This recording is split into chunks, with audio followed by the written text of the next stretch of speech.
Welcome back to CES Innovation 2025. Here with Human Security for All, World Academy of Arts and Sciences, the United Nations, and of course, Conscious Capital Foundation.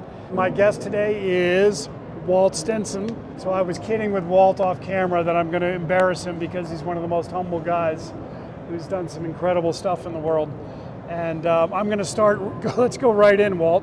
Probably the worst part, you're talking about yourself, but I'd really love to know, like, why are you here? What's your purpose, and how have you been able to live that through your life? Why am I here at CES, or like on this earth? Why am I on this earth? That's a good question. I think I'm on this earth because God wants me to be on this earth. And why am I here at CES? I'm a technologist, I'm an entrepreneur.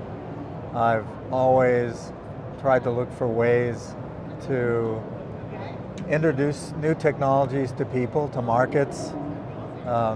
And I'm here representing the World Academy of Art and Science and the Human Security for All campaign because there's an opportunity that technology has to elevate the world, to solve a lot of the world's most pressing problems, and to lower the cost of those solutions. So we're at a moment in time when technology is, the world's at an inflection point. We're facing a lot of existential crisis and existential threats. Technology can actually exacerbate some of those threats, but I think technology, at the end of the day, is going to solve a lot of the problems we're facing.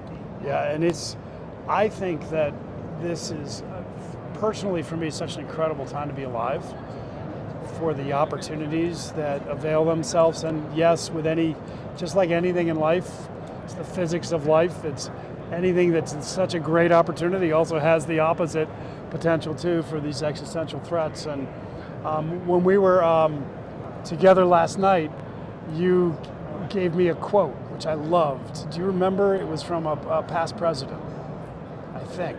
Oh, it was Eisenhower at the end of World War II. Yeah. And you said it was kind of like your guiding light with this path we're at, right? He said, it's amazing what could have gone wrong that didn't. And I think we're at a point right now, one of the first things that people ask me about technology is, what's going to go wrong? Isn't it going to go wrong? Aren't we going to set ourselves up for a disaster? And I think certainly that potential is there. I'm very uncomfortable with the state of the world in terms of the nuclear threat, the nuclear weapons threat. I think that really needs to be addressed. But I do agree with Eisenhower. I think that people have an aspiration for life. And I think life is very tenacious, and I think we'll figure out a way through these problems, and we'll figure out a way to use technology for the positive benefit of mankind. I think we'll solve our energy problem, our clean energy problem. I think that will be solved. I think that we'll solve our global governance problem. I think we'll solve our health care problem. One of the biggest issues that we face, and one of the reasons that I'm involved with the World Academy, is that I'm very interested in the underserved, the billion people, maybe 4 billion people, somewhere between 1 billion and 4 billion people on the planet that don't have access to technology, they don't have access to education, they don't have access to clean water, they don't have access to health care. And I think that technology has the opportunity, is the tool that humanity is going to use to solve that problem. That and entrepreneurship. With that economic freedom. Yeah, I hear Elon Musk talk a lot about this age of abundance, which is what you're referring to, I think, and yes, how technology has if we don't kill ourselves along the way, technology has an incredible opportunity for us to be able to move into this age of ridiculous abundance for all, truly democratized, and not this path of separation of wealth, which has been our most recent evolution in the capital markets in general. And I love that idea that technology can take us in that direction. What are some of the things that you are, so here, I want to geek out with you for a minute on your comment about energy. Because when the advent of AI, and from my point of view is, it's almost impossible because our brains don't think exponentially, but the level of exponential growth that AI is going to be delivering for us in recent history and also in the near future is going to be profound. And one of the questions, the biggest challenges is where are we going to get all our energy from? And where's that solution going to come from? Because the amount of energy that artificial intelligence and AGI is going to consume is pretty mind-blowing.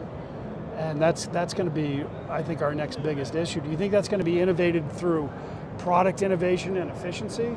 Or do you think that's going to be coming from access to other sources of energy, or a little bit of both? What are your thoughts in that area? I think that it'll be both, yeah. But I think ultimately we'll solve the energy problem. We're awash in energy, we just don't know how to unlock it.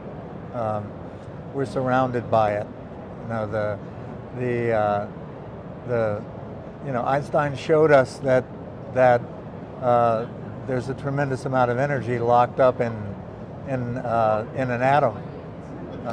So if we can solve the fusion energy problem, we can solve the energy problem.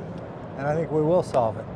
That would be massive. And there's the clean nuclear fission is on the horizon as well. Most people aren't a fan of fission because fission has its waste byproducts that are threatening and to the environment. But there's a lot of innovation with it. There's a lot of innovation taking place. That's yes. really eliminates a lot of yeah, that. So there is. Correct? I mean, there are fission reactors now that feed on their own waste. So yeah. I think that we just need to have the will.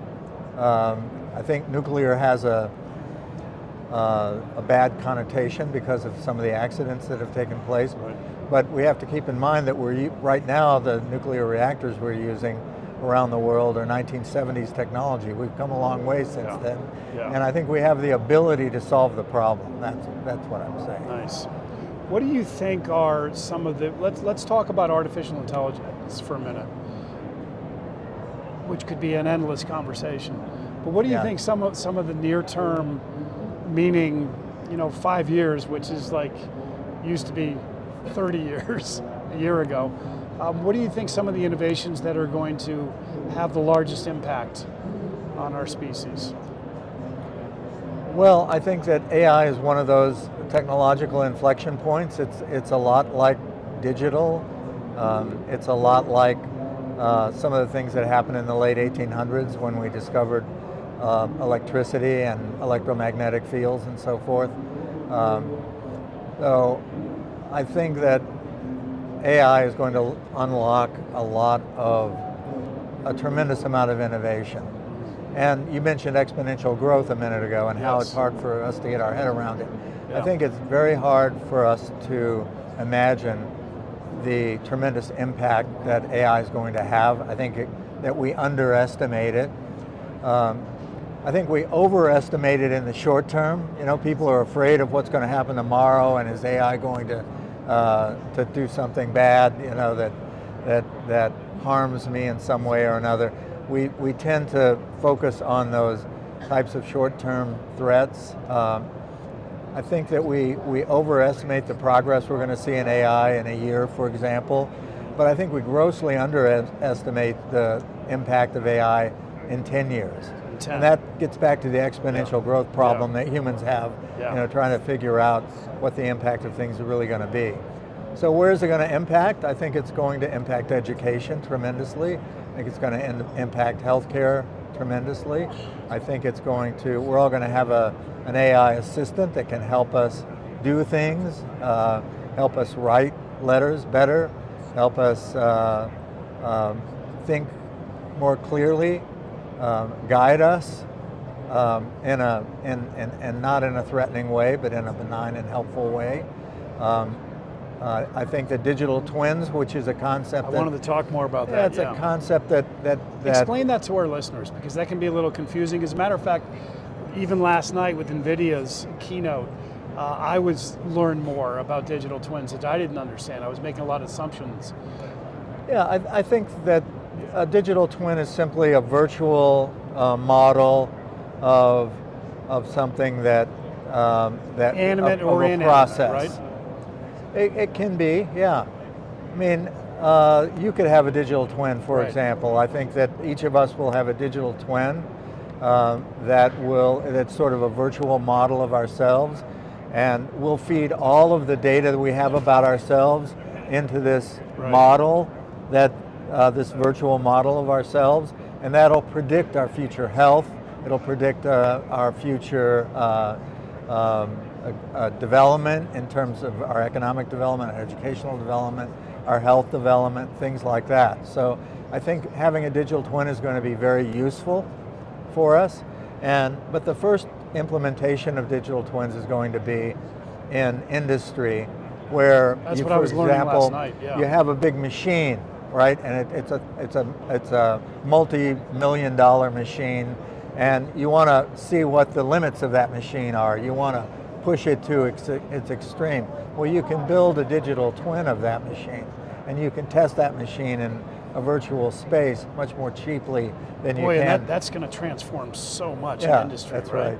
Yeah. I mean, we were watching last night some of the simulations of the efficiencies Right. being mapped at the same time, like in a warehouse, of all the movements happening in a warehouse, and then the twin over here, and all the movements happening here. Yeah, you're talking about Jensen's NVIDIA presentation? Yes, yeah, and just the ongoing efficiencies of, even like, if you're took this forklift to 2 feet this way more, next time you're going to create this much exponential efficiencies. It's going to be crazy, isn't it? Wow. Let's talk about, I'd love to really go down a path that I have a bit of an assumption on, and I'd like your candid reaction to it. And it's very personal for the work we're doing at the Conscious Capital Foundation, along with, of course, the World Academy. But it's really when we talk about job replacement. And I think actually that might even be the wrong word, but job adjustment and changing, because it's going to disrupt so many professions in ways that it's going to become an enabler, but in that process it's going to disrupt millions of people with their jobs and where they are today. So one of the things that I look forward towards in that time span that I don't do well with either, whether it's 5 or 10 years, I'm not sure. To your point, probably longer out, more like the 5 or 10 years. But the question is this: I feel like when we're going to be moving into this place of massive abundance and disruption of jobs, which could, if not supported properly, instigate one of the greatest mental health crises we've seen, of a lack of purposelessness. In other words, what do I do in the world now? Who am I? What's my job? It's been replaced. This thing thinks for me, this thing does that, I used to do that. How do you help me think forward with all of your experience and look forward in the future, and how, number one, you think that's either a big threat, or going back to your comment, we'll just kind of work through it? Or what should we need to be more proactive about with that? If in fact, isn't that the story of human development, though? I mean, doesn't an advance always result in something being abandoned? We won't need paper anymore once we have computers, right? We're not teaching kids cursive, right? I remember when I was studying math in high school, I was carrying around a slide rule, and it was a skill that I learned. And then the calculator came along, and that skill wasn't needed anymore. I remember visiting Brugge in Belgium, which was the capital of handmade lace, and all lace. Lace, yeah, Okay. and it was the industry of Brugge, and now they have museums there, and they show off their beautiful lace work that women used to wear back then, and now there's no industry around that. The story of the Luddites revolting against the mechanical looms in weaving. Explain that a little bit more to our listeners, if you would just. Well, everybody's heard about everybody's probably heard the word Luddite, right. But it goes back to the industrialization, the Industrial Revolution, when when in England that when certain industrial processes were being mechanized, and weaving had always been a hand, high labor exercise, and people were weaving in factories and employed a lot of people, and all of a sudden these machines came along that could replace the skilled labor that had come up through generations, maybe doing nothing but weaving. So and in proportion, that was a large amount of a significant amount of population, right? It wasn't insignificant. Wasn't insignificant, No. especially in certain villages, towns, and so they organized and destroyed the machines. It didn't work in the long run. In the short run, it was an example of what you're talking about, a disruption. Well, I think that what we see is that these advances are good for the collective humanity, right? But when you bring it down to an individual level, there are people that are going to be hurt, and they're going to lose their jobs, and they may not have the skills to develop. They may not have the skills or the education they need to develop new job skills and move into a new area. So I think that government policy needs to focus on retraining people, Mm-hmm. and I think that the educational system needs to focus on training people more about how to learn, educating people about how to learn, rather than educating them for one particular area, where they're going to go out and make their living forever. Yeah. Those days might be over. I think, I've had to reinvent myself and change my job title and my job description probably 10 times in my career, and I think that's going to be more and more common in the future. Yeah, and it's natural, as you and I both know, as entrepreneurs. It's natural for us, and in fact, sometimes that's part of a pathology in our entrepreneurial condition. But not everybody has that naturally. It's work, it's uncomfortable, and sometimes you have to give up things that you really love doing. I've had to give up things basically I'm an engineer by temperament and by desire and love, but I've had to give that up and become a businessman, and focus more on the business side of things and on the people side of things, first in sales and then in management, and that's. But also because of your technological engineering abilities, right? And that moved you into more of scaling? Yeah, well, you don't ever let go of Right. what you used to know. You just give up some of the things that you really love doing.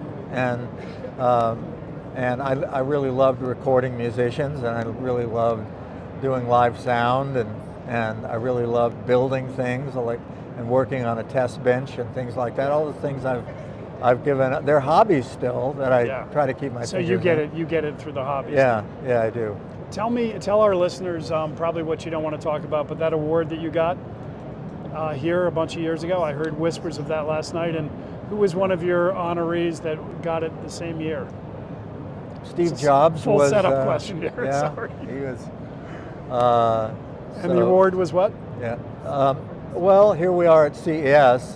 They have a Hall of Fame, like a baseball Hall of Fame.